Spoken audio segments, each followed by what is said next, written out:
Kasih Tuhan abadi. Setiap kita tahu bahwa Tuhan itu adalah kasih. Namun yang menjadi masalah adalah kita suka meragukan itu. Kita ragu kalau Tuhan itu kasih.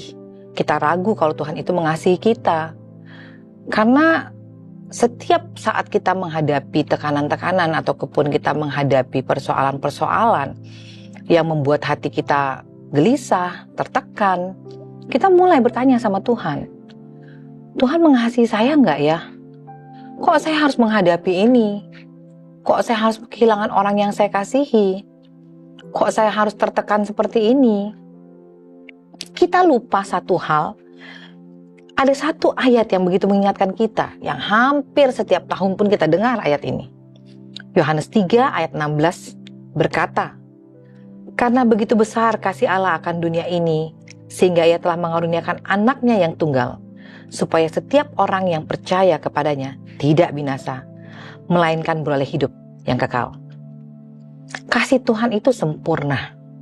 Kasih Tuhan itu setia. Kasih Tuhan itu tanpa syarat.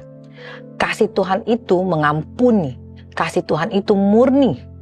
Kasih Tuhan itu mencakup segalanya. Apapun yang terjadi dalam kehidupan kita, apapun yang sedang kita hadapi saat ini, iman kita harus tetap percaya kepada Tuhan yang begitu mengasihi kita. Dengan kita sadar bahwa Tuhan mengasihi kita, maka kita punya iman pemeliharaan Tuhan itu pasti dalam kehidupan kita. Pemeliharaan Tuhan itu selalu memberikan yang terbaik buat kita.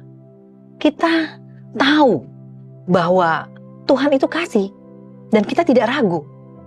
Sehingga di saat kita tidak ragu, kita mau mengimani bahwa satu, kasih Tuhan selalu menyertai anak-anaknya. Di Mazmur 91 ayat 7 berkata, "Walau 1000 orang rebah di sisimu dan 10.000 di sebelah kananmu, tetapi itu tidak akan menimpamu." Firman Tuhan menjelaskan dengan jelas bahwa situasi apapun yang kita hadapi, kita punya jaminan yang sangat-sangat pasti dan sangat-sangat jelas. Tuhan mengasihi kita. Kita jangan berontak, kita jangan kecewa. Kalaupun hari-hari ini kita sedang menghadapi masalah, kita sedang tertekan, kita sedang menghadapi sesuatu yang sulit dan berat, kita sedang merasa kehilangan, tetap yakin, tetap percaya Tuhan mengasihi kita. Karena pada satu saat nanti, pada saat waktu Tuhan sudah berbicara, saya yakin kita akan melihat ke belakang dan kita akan bilang sama Tuhan, "Terima kasih Tuhan, penyertaan-Mu sempurna. Terima kasih Tuhan, di saat paling susah pun Tuhan ada di sana untuk saya. Terima kasih Tuhan, karena Tuhan menyatakan kemuliaan-Nya di tengah-tengah masalah yang sedang kita hadapi." Saya yakin bersama Tuhan, bersama kasih Tuhan, kata-kata itu akan keluar di saat kita menyadari, di saat kita menghadapi bersama Tuhan. Yang kedua, kita harus mengimani bahwa Dia mendengar setiap seruan doa kita. Yang jadi masalah adalah kita tidak pernah percaya diri bahwa Tuhan itu mendengar doa kita. Padahal Alkitab sudah berkata, Yeremia 33 ayat 3 bilang, "Berserulah padaku, maka aku akan menjawab engkau, dan aku akan memberitahukan kepadamu hal-hal yang besar dan yang tidak terpahami, yakni hal-hal yang tidak kau ketahui." Sekarang pertanyaannya adalah, apakah kita punya waktu doa khusus sama Tuhan secara rutin? Atau kita memakai doa sebagai jalan terakhir di saat kita sudah tidak punya jalan?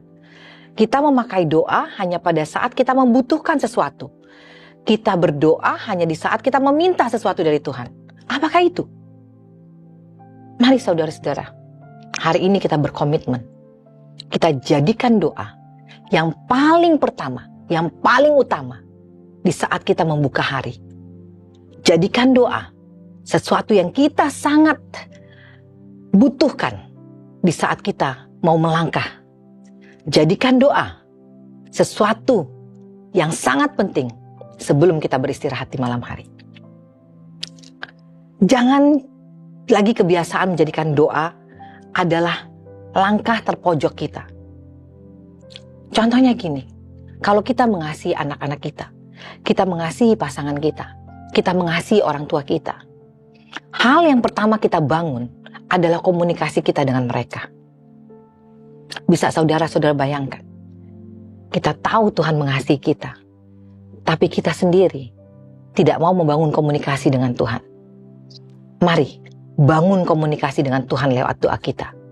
Yakini bahwa Tuhan menjawab setiap doa kita. Tuhan mendengar setiap seruan doa kita. Yang terakhir, kita mau imani bahwa kasih Tuhan itu kekal.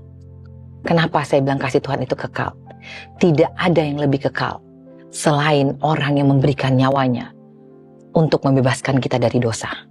Yohanes 15 ayat 13 berkata, tidak ada kasih yang lebih besar daripada kasih seorang yang memberikan nyawanya untuk sahabat-sahabatnya. Pengorbanan yang Tuhan berikan kepada kita adalah nyawa, sehingga kita dibebaskan dari dosa, sehingga kita semua dilayakkan. Dia mempedulikan kita, dia memperhatikan kita sampai sedemikian rupa, bahwa kita harus layak, bahwa kita harus terbebas dari dosa. Apapun pergumulanmu saat ini, apapun yang menjadi masalahmu hari ini, ingatlah, Dia yang telah membentuk kita, Dia yang akan menyertai kita, Dia yang akan menguatkan kita. Dia menegaskan bahwa Dia mengasihi kita tanpa syarat. Tanpa syarat. Dia memberikan nyawanya tanpa syarat. Dia tidak minta kita membalas dengan apapun. Karena Dia begitu mengasihi kita. Dari sini kita bisa melihat bahwa kasih Tuhan itu kekal dan abadi. Kasih Tuhan tidak akan berkesudahan.